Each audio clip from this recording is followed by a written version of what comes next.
All right. Well, good answer. I'm sorry to ask you to address such a complicated topic in such a short soundbite here. One of the other elements, though, and I'm veering off this long list of questions, but this is really fascinating territory, is um, when you um, when you separate the commerce from uh, the currency from the commerce, and in the way that you're describing, it also opens up the door to derivatives, right? Where you have claims on the real things, but those claims start multiplying in all sorts of complicated Yes. ways, right? And then the danger is that you end up with way more claims than there actually are real things, right? So one that just provides systemic instability.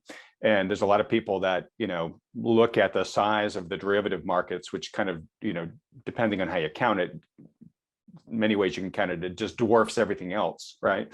And there's a lot of uncertainty there, meaning if one domino falls, we have no idea all the other dominoes that might trigger, right? Which is why, the great financial crisis, caught so many people by surprise. So you have all those issues, but kind of at a higher level, I want to go back to the debt just for a second, because we have allowed for all this borrowing to go on, and we have a highly leveraged system as well. I mean, the economy runs on credit, and so when you have hiccups in credit, you have hiccups in the economy and its stability.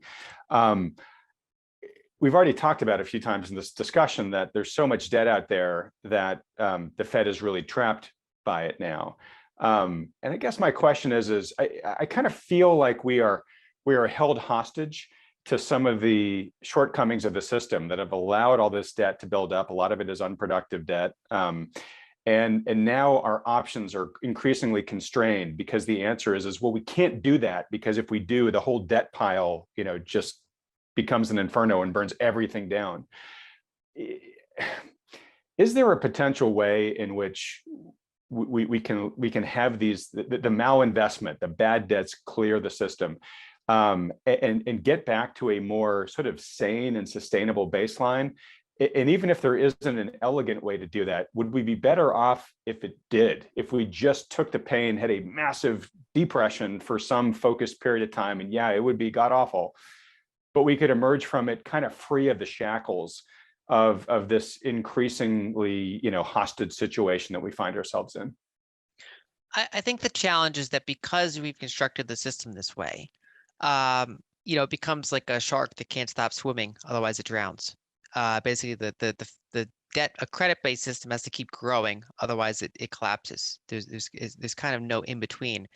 So, so let's say you go back theoretically to the 1800s. You have, gold as base money. You have claims on that.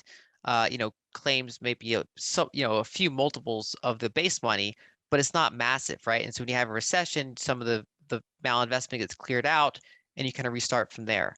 Whereas in going back to like 2008, there were something like 60 claims on base money, meaning that, for example, the total debt in the system, just from memory, was something like 60 times higher than the amount of base money in the system. It's just bananas, and I'm sure it's worse Yeah. now. But anyways, continue. Well, it's actually less now because they Oh, created that's so much good. new base money, but it's still, I mean, it's double Right. digit multiple. And we saw the same thing kind of happen back in the 1920s, where you had, this huge gap between all the debt in the system and then the base money, and then ended up increasing the base money. And so I think the way the system's structured, it's hard to do it in a disciplined manner. It's again, it's kind of like asking, why are there no countries with no central banks? And it's kind of like saying this system is it's designed to always grow. And I think that until we kind of structure the system differently, it's hard to do it in a sustainable way. Now, I'm sorry to interrupt, but I want your remaining answer to address this point, which is because you brought up the limiting effect of finite resources out there, right? So we have a system that's designed for eternal growth. We are entering a period where resource growth is becoming constrained. So at some point, isn't the system almost sort of doomed, that it's never going to get the eternally growing resources it needs to always grow the way that it mathematically has to? in the long arc of time, yes, I think so. And that sounds, doomy, right? But I think if you go back in history, I mean, these sort of systems don't last this long. this particular fiat system from the 70s has been the longest lasting and most sophisticated, grandest version of it. But I think people should be careful about having recency bias. They think that the system's functioned this way for 50 years. Why can't it go for another 50 years or 150 years? But the history of the world is kind of the history of changing financial systems, changing money, kind of changing things like that.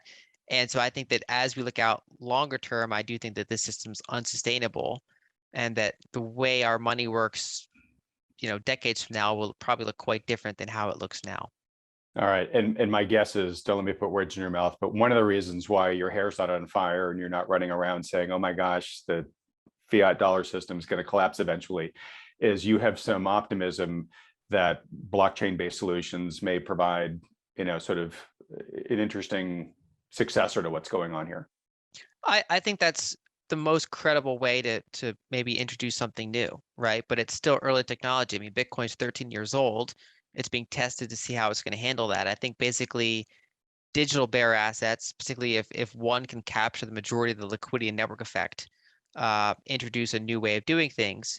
But that's kind of the expectation, or the hope of the expectation of what's possible. But there are still ways that can be messed up, or that can be disrupted in some way. So it's something I'm watching, and I think it's worth looking at it, building on it, exploring it. Okay, great. Interesting potential, but open to other solutions emerging as well. All right. God, I've got so many questions to bang through here. We'll just do our best. Again, I want to note one other element that caught my attention last week. There was a video clip of Lagarde being interviewed, where the gentleman who was interviewing her was basically looking at the ECB balance sheet and saying, does this keep you up at night, how fast this thing is growing? And she said, well, it will be brought down in due course. And he kind of kept pressing her, and she just sort of kept saying, in due course it will come, right? And to skeptical folks like us, that looks potentially very evasive. Is that sort of review? I guess my question is do you think the central banks are really ever going to be able to normalize their balance sheets, or are they just telling us so as not to freak us out? But we're in an era where those balance sheets are only going to grow over the long haul. Yeah, I think they're unable to normalize them. They could stop growing for periods of time. They could even shrink for short periods of time. But I think until we have a structural change, I think we're in an environment where they're kind of forced monetizing.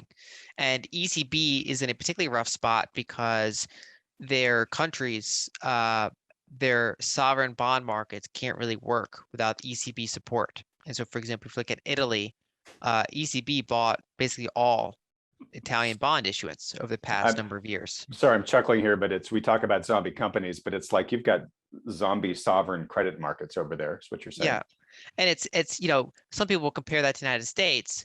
And the United States has a host of its own problems, particularly negative net international investment position and trade deficit that is worse than Europe. But one area where we don't have is that our states are not as insolvent as European countries. And so, for example, if we look at the top 5 US states, their debt to GDP on the state level is actually relatively low because we have a fiscal union and a monetary union, right? So we all share the same money, and then our states share most of the same, kind of entitlement military system. So that's abstracted away from the state level for the most part. And so, their debt to GDP might be, say, 10%. Whereas if you look at Europe, you have a monetary union without a fiscal union.